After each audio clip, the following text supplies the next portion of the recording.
Hindi po dapat na dahil lang kaibigan o dahil naging kasama, hindi na po tutuparin ang batas at tatraidorin na po ang konstitusyon dahil lamang sa utang na loob.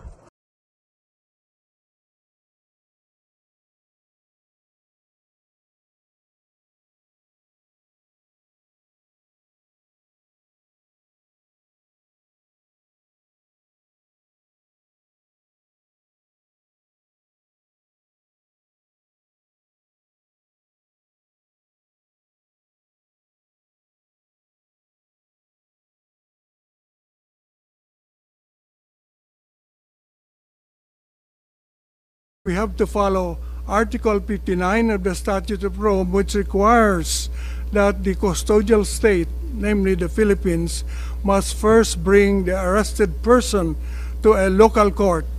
This was not done. Therefore, there was, in my view, a violation in the act of surrender. Kung merong ginawang kasalanan dito sa nakalista na mga jurisdiction ng ICC, ang magbibista niyan ay ang korte doon sa bayan na yon, hindi ang International Criminal Court in The Hague. International Criminal Court, as I said, is a court of last resort.